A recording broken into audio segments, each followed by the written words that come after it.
Keep the smiles up. Thumbs up. Nick, 4 years ago I asked you what were you going to do about institutional paedophile operating in this country now. Your reply to me, Nick, was, I don't know what you mean by institutional paedophile rings. Do you understand what I was talking about 4 years ago now, Nick, and stay in my eyes? Talking about taxes, thanks very much. Oh, thank you. Gotcha. What about Leon Brittan? When are we going to get him out?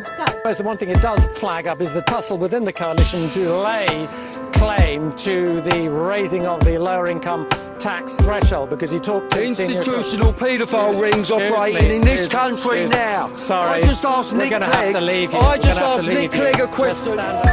Norman, we'll cut across you there, Norman. Apologies for that. You can see the problem there that Norman Smith was having. We'll try and return to Norman in the next.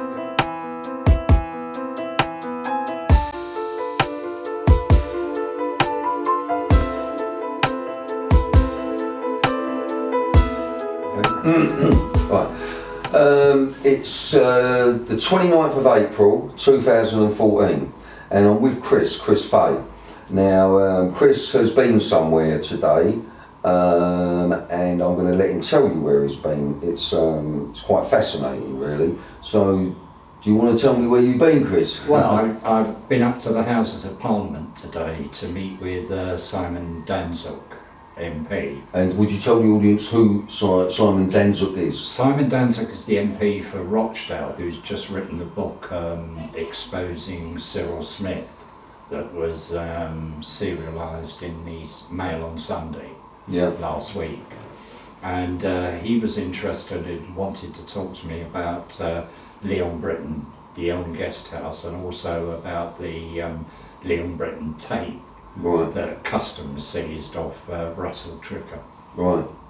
But you went to the House of Commons today, but you didn't go on your own. You went with we'll just say, a member of the National Press who we work with. Yeah, and also an online blogger who's known as GMB officer. Yeah. And we went to discuss really how best to forward this so that somebody finally names Leon Brittan. Yeah, because the alternative media have been naming Leon Brittan for many years now, Chris. So what we're after now is for the national media to recognise it, and well, they do recognise it, but you know, like so many reporters have said to you and me, the whole of Fleet Street are sort of gagging on this, waiting for Leon Brittan to come out. So you went to see Simon Danzcuk today. I don't know if I'm pronouncing his name. Danzcuk. So you went to see him today, and he's written this book. And what was talked about at that meeting with him in the Commons? Specifically to talk about Leon Brittan. You know, not only his activities at the Young Guest House, but his activities in Holland. Because it's true what you say, Bill.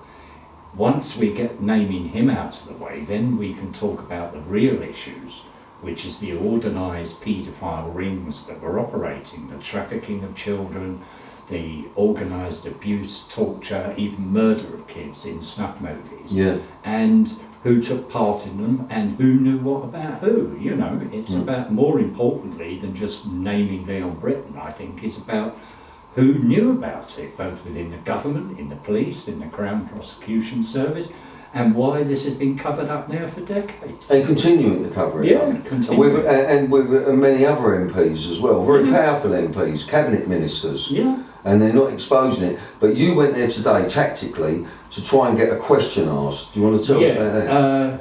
Well, basically, because Leon Brittan's known as being very litigious, it's probably one of the reasons why the mainstream media won't publish his name. That if Leon Brittan gets named on the floor of the House of Commons, of course that is covered by absolute privilege, and the press are free to report it without fear of being sued for libel. Right. So that's really the most important thing we can do, is to get him named in Parliament, because after all, he was a government minister. He was the Home Secretary. So the tactic today was to find out whether this MP who wrote this book would put a question. Yeah, to the Prime Minister. And is he going to put the question? I don't know. He hasn't made up. He wants more information, and he's going to get back to me, and I've got to send him more information. I think he wants to be absolutely certain in his own mind before he, uses parliamentary privilege. I mean, it's a very big step for any MP to take. Yeah, but this member of parliament you went to see today, him today, and he knew it was asked this question about Leon Brittan, so he believes, this member of parliament, in his actions and what happened today, he actually believes that Leon Brittan should be named. Well, yes, of course, because don't forget, Cyril Smith was at Elm Guesthouse.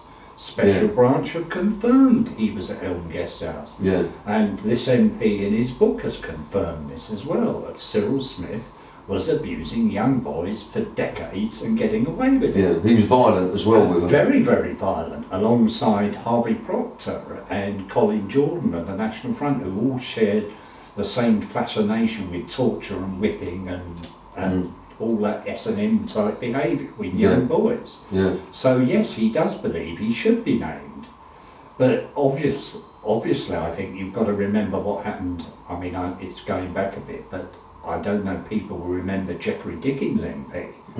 He named a senior member of the government back in the early 1980s in the House of Commons, and he got rounded upon by all parties, the leader of the parties, senior MPs who criticised him and accused him of violating parliamentary privilege for his own personal agenda. But all Geoffrey Dickens wanted to do was to break the cover-ups that had been going on, in his own words, for decades, and this was in 1982, and we're now in 2014. So we're still not sure, unfortunately, whether he's going to ask to get that question put. No, we don't. He wants to be certain of his facts. I mean, he obviously doesn't know as much as we know. But this is a member of parliament who believes that Leon Brittan was a child abuser, and he's adamant on that. Yes. Whether it's up to the others whether they let him put this question. Yeah, and obviously we've got to give him all the evidence that we've got to back up those accusations. Yeah. The tricker tape. But maybe he should have had all that before he wrote his book. What he has done today, of course, for the first time, he actually heard the recording made by a national newspaper of that interview with Customs officer, who confirmed that the tape seized marked LB was Leon Brittan. Right. So this is a tape. It wasn't a snuff movie. No. But it was a child porn film where Leon Brittan was in it having sexual relations with a kid. To be accurate, the customs officer confirmed it was a child pornography tape. He confirmed that Leon Brittan was in it, although he didn't say what part, obviously. But he said his name. He said his name. What happens was, if you and this is to the national reporter that you've been working with. If you listen to the tape, as I heard it today, you hear him say, the reporter asks him, was this an MP? And the customs officer goes, well, it was a member of, then the reporter says, of the cabinet, and then the customs officer says, yes, it was Leon Brittan. This is a senior customs officer. But he said he couldn't say anything. He's not allowed further because of the official secrets. He had to sign the Official Secrets Act. Yeah, but I've heard the tape. It's all there, people. He confirmed it was Leon Brittan. So I think that's more than enough evidence for him. The question I got, and I put to Mr. Danzcuk, was, given that information, given that Operation Firmbridge knows about the existence of this tape, he knows about the customs officer, he knows that this video marked LB exists, why haven't Firmbridge interviewed Leon Brittan? Well, the point is, with the Cyril Smith, he's not on dangerous grounds when he wrote this book about Cyril Smith. It's not dangerous grounds because there is no libel because the guy is dead. Yeah.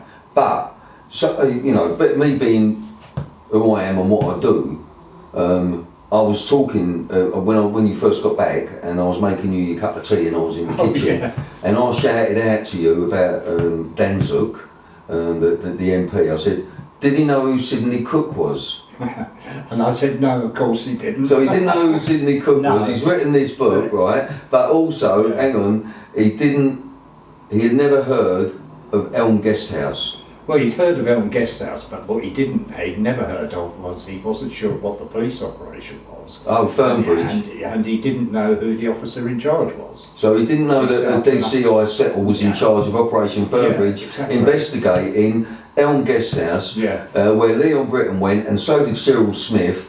But the MP, I'm just saying, Chris, he didn't know. What he actually said to me, though, oh yeah, I spoke to that officer, it was David, somebody, I can't remember his... No, I said, it's Paul Settle, Detective Chief Inspector Paul Settle. And he went, no, I'm sure it was David. I thought, well, I went, yeah, maybe I'm just being like a naughty boy here, you know what I mean? It's like, the way I see it is like, if he's written this book, if you've written this book, sir, then you should know that Elm Guesthouse is under Operation Fernbridge and it's DCI Settle. So, if you need any more information for any books, come and talk to Chris. Yeah.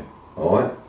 So, no, it's still the point, Bill, I want to get across. I think it's great. I'm really over the moon. Hang on, Chris. I'm really over the moon, and so's the rest of the team. We're over the moon. This man, he went into the House of Commons today, you know what I mean, in amongst it all, because how did it feel? Did the hairs go up the back of your neck? Yeah, it did. It's pointless exercise. Yeah, I can talk to the MPs till the cows come home. Yeah. What needs to happen is the police, the Metropolitan Police, who are charged with this investigation, need to talk to the suspects. Yeah. And suspect number one in this is Sir Leon Brittan. They've got the customs officer on tape saying they saw him in an obscene film with children. That is, if that was you, Bill, or me, we'd have our collars felt and we'd be down the local nick so fast our feet wouldn't touch. Never seen the light of day. They haven't been near him. They have not had him in for questioning. Because... And you have to ask the question, why? Well, why, you answer that question. It's a cover-up. A same cover-up. Why is it covered up? Because they're protecting the establishment. Because they'd rather we sat here on the alternative media discussing Leon Brittan and not discussing the true issues, which are the massive paedophile rings that were operating within the care system in this country, the trafficking of children around the UK and abroad for sex, violence and murder. And they don't want to talk about snuff movies, and they don't want to talk about those issues and the people involved in it and the money people. Yeah, and I'd just like to say, we're talking about there's a snuff movie. You talk about it. You told me about it. The name of that snuff movie. Yeah. This is like, you know when you get a blockbuster, it's like a blockbuster film. Well, this is the blockbuster snuff movie that Chris is going to tell you all about. What's it called first? It's known as the London Tape. It first surfaced, or we first heard about it in 1990. It was made in 1987. But more importantly, in 1991, Detective Chief Superintendent Stoodley, who was running Operation Orchid, denied point blank the existence of snuff movies, as did Michael Hames, who was, I believe at that time, the commander in charge, as did the Commissioner. The official position of the Metropolitan Police was child snuff movies did not exist. Yet I know that in February 1991, 5 people were arrested by French police in Paris, and they were charged with possession of some extremely nasty child pornography, including a snuff movie of an 8-year-old boy. And that was called the London Tape. Now, it's called the London Tape because the boy featured in it is an 8-year-old boy from London, and that's where it got that name. And in the French newspapers, in reporting proceedings in the French court, the French police had given that tape to the Metropolitan Police. More importantly, the Metropolitan Police had identified the identity of the little boy in that. Yet they never made it public. There's never been an investigation. And you had the most senior officers at the Met saying child snuff movies don't exist. Yeah. They knew about that. Yeah. And if they want to deny it, I'll point out something further. In 1997, Thai police in a place called Pattaya, which is the paedophile capital of the world, as most people know, raided the home of a Belgian citizen who lived there and found an enormous amount of extreme child pornography. And included in that pornography was a video called The London Tape, which was exactly the same. So there were copies of this tape? There's a copy of this tape. Now, one last important thing, the newspaper reports reported that the Thai police had handed that video to the Metropolitan Police via Interpol. So again, you had 1991, 1997, the Metropolitan Police knew that British children were being killed for these snuff movies. Right. Yet they continued to deny officially that these things even exist. Right, okay. Now, this snuff movie, The London Tape, Yeah. tell me, first of all, let me just tell the audience, this tape was condensed, edited into a couple of hours? Yeah. Into 2 hours. But the kid had gone through the torture, and what Chris is going to tell you about in a minute, for 8 hours. An 8-year-old boy, 8 hours this boy was tortured for to make this snuff movie to be sold to these people. What happened to the kid in the movie? A little bit of just how it got to happen, the trafficking, because we're back to the trafficking. We identified back in 1990, we knew that this little boy had been smuggled into Holland by Russell Tricker. He'd been sold by Tricker to Warren Spinks. I think everybody knows who Warren Spinks is. Mm. Well, tell them. He's tell a them. major international trafficker, paedophile. He ran brothels in Amsterdam where kids as young as 4 were provided for the perverts. When things became too hot from him a few years ago, he's run off to Prague, where he's now waiting to be under an international arrest warrant brought back to the UK. Mm. Now, so Prague is a safe haven for them? At the moment, at the but moment. not for much longer, hopefully. Okay. But Warwick Spinks then sold into a very well-known international paedophile who was a joint British-Swiss national called Beat Meyer. This is the kid he sold? This is the kid he sold, and it's Meyer who murdered this boy.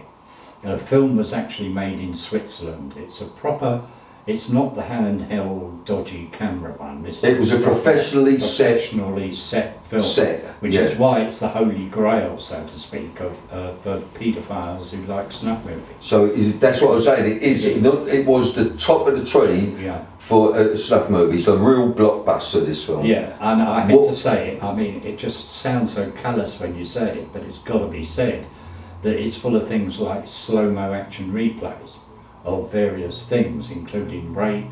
He was cut up with a knife, he had his testicles removed. When you say he was cut up with a knife, what was they doing with a knife? Well, they cut his nipples off. Both his nipples? Both his nipples off, they cut his genitals off, they horrifically mutilated Was this kid sort of semi-drugged or anything, or was he... No, apparently he wasn't. He was screaming. They wanted to hear the screams. And as far as I can make out, it ended up with the final shot was a picture of the boy's head in a bucket of water. They decapitated him. And the Metropolitan Police knew this. This was an English boy. And they did nothing. They knew his identity and they did nothing, Bill. It just shows you the level of trafficking was going on, how many other kids like this were trafficked out the country with the full knowledge of the Metropolitan Police and the customs, who knew exactly what people like Tricker and Spinks and the others were doing for decades, not just for a few months, for decades. Let me just say, those of you that could do this, get your a picture of your child, one of your 8-year-old children, or younger, and in your mind, put them in that scenario. You won't be able to get into that scenario. You won't even be able to get into it. This kid was tortured for 8 hours. Yeah. They was cutting his nipples up, they was slashing him.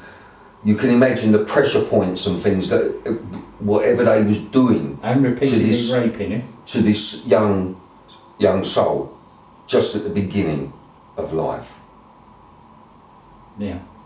Just I at the agree. beginning of life. Because me personally, I think if you kill a child, then that is far worse than killing an adult, because the child you have stolen all those years, at least the adult has had something, you know what I mean? 60, yeah, Nothing, you know, 60, I don't believe in killing anything actually, you know what I mean? But But a child it is, because at 8 years old, he would have normally expected to live to what, 70, 80? yeah, Barring accidents, they just took his life from him. And it was worth, his life was worth whatever they paid for the film. yeah. You know, it had, we think of our children as being priceless, don't we? We think, Yeah, of course you know, they are. And which Yeah. they are to us. Yeah. But the reality is, in that sick world, they're worth, well, we know, Russell Tricker got paid 400 quid for a boy, 10-year-old boy, delivered in Amsterdam. So that's the price of a child's life, Bill, 400 quid. You're angry today, ain't you? Beyond I've never angry, seen, mate. I've never seen Beyond Chris this angry. It's just, you have some expectation. I mean, you go up to the Old Bailey, it's the hypocrisy makes me bloody ashamed to be English. Well, look where you went today. Because, yeah, but if I'd walked down the road, past the Strand, gone up to the Old Bailey, what's emblazoned above the Old Bailey? Defend the children of the poor. Absolutely. How much defending has been done for the last, what, Yeah. 30, 40 years by Yeah. the Metropolitan Can I, Police? let me just jump in, because there's been a couple of good results for victims and survivors. Max Clifford, he's Yeah. just got Yeah. 8 count. He had was it 8, 9, 10, 11 counts against him. One was a 14, 15-year-old girl, so under the age of consent, so that makes him a paedophile. And he's been found guilty on 8 charges, 2 charges not guilty, 1 charge the jury couldn't make their mind up. Yeah. Now he's coming back on Friday, and they're going to sentence him on Friday. So let's hope that they give him the sentence that he should have had a long time ago, and not mess with the law. It's a good day for victims, mate. Well, and there's another thing that we're going to end this interview now, because I just wanted to do a quick one with Chris. Also, it's come out today, just the day after Max Clifford, that I have seen anyway, that Simon Cowell is dumping Max Clifford because he is appalled at what Max Clifford done. Well, I think you should have thought about that, Simon Cowell, before you bailed out Jonathan King. And Jonathan King, I believe, will be going back to prison. I don't think there's any doubt about that. But Simon Cowell, you bailed out Jonathan King. Jonathan King introduced you to Max Clifford.